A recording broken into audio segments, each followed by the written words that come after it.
ओम शांति। अभी हम आज की मुरली को रिवाइज करेंगे। 26 अक्टूबर। सबसे पहले आज बाबा ने कहा कि तुम्हें सदा इसी नशे में रहना है कि हम शिववंशी ब्रह्मा मुख वंशावली ब्राह्मण हैं और हमारा ईश्वरीय कुल सबसे ऊंचा कुल है। तो हमें आज बाबा ने नशे की बात बताई कि तुम्हें सदा इसी नशे में रहना है कि हमारा ईश्वरीय कुल सबसे ऊंचा है। मैं शिववंशी ब्रह्मा मुख वंशावली ब्राह्मण आत्मा हूँ। और फिर बाबा ने बताया कि कैसे संगम युग पर ही तुम्हें घर जाने की लिफ्ट मिलती है, लेकिन इस लिफ्ट में बैठने की कंडीशन है। क्या कंडीशन बताई बाबा ने? सबसे पहले पवित्र बनो, दूसरा स्वदर्शन चक्र घुमाओ। यही जैसे पंख हैं, यानी जब तक बाप का न बने, ब्राह्मण नहीं बने, तो इस लिफ्ट में बैठ नहीं सकते। तो इस लिफ्ट में बैठने के लिए आज से ही स्वदर्शन चक्र फिराएं, पवित्र बनने का पुरुषार्थ करें। संपूर्ण पवित्रता कहलाती है।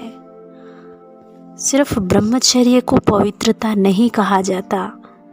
तन, मन, धन, समय, श्वास, संकल्प, बोल, दृष्टि, हर प्रकार की पवित्रता चाहिए। और आगे बाबा ने बताया कि ये संगम युगी कुंभ मेला आत्मा और परमात्मा का है। परमात्मा आकर बढ़ा रहे हैं, अर्थात सर्वशास्त्रमयी शिरोमणि गीता ज्ञान दे रहे हैं। उन्होंने तो गीता में श्री कृष्ण का नाम डाल दिया, लेकिन वास्तव में सच्ची गीता सुनाने वाला एक ही परमपिता परमात्मा शिव है, जो इस मनुष्य सृष्टि का बीज रूप है, ज्ञान का सागर है, पतित पावन है। और फिर बाबा ने बताया कि इस समय के मनुष्य कुछ भी जानते नहीं हैं। कहते हैं अंधेर नगरी चौपट राजा। तो जिसको सर्वव्यापी कहते, वो मुक्ति जीवन मुक्ति आकर दे रहे हैं। अगर ये साधु संत महात्माओं को पता चल जाए तो बाबा कहते वो आकर पाँव ही पकड़ ले, और फिर तो सब कहने लगेंगे कि इनके पास जादू है या गुरु का माथा खराब हो गया है। परंतु ऐसा बाबा कहते पिछाड़ी में होना है। कहते हैं ना, कन्याओं ने भीष्म पितामह को बाण मारे। ये भी दिखाते हैं कि बाण मारने से गंगा निकल आई। तो इससे सिद्ध है पिछाड़ी में ज्ञान अमृत सबको मिलेगा। इस समय के मनुष्य कितने पत्थर बुद्धि हैं।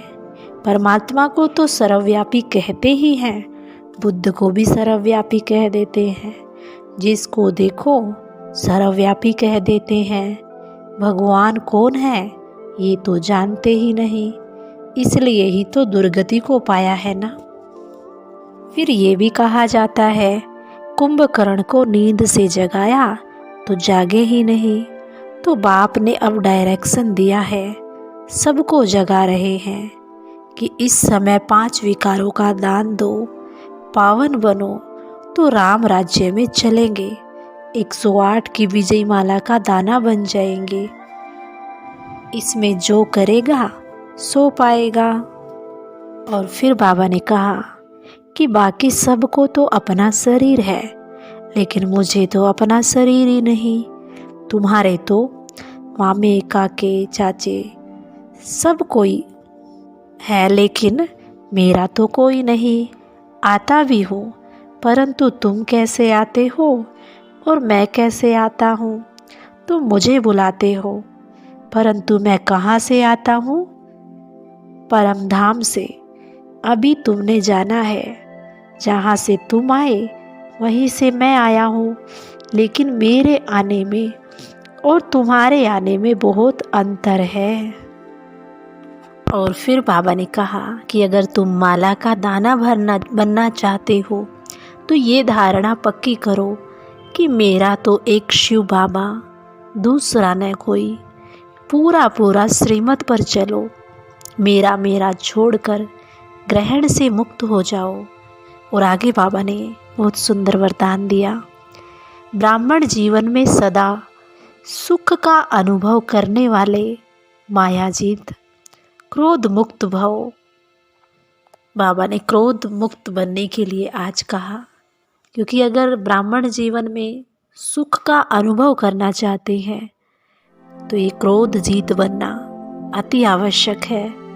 भले कोई गाली भी दे, इंसल्ट भी करे, लेकिन आपको क्रोध न आए। रोब दिखाना भी क्रोध का ही अंश है।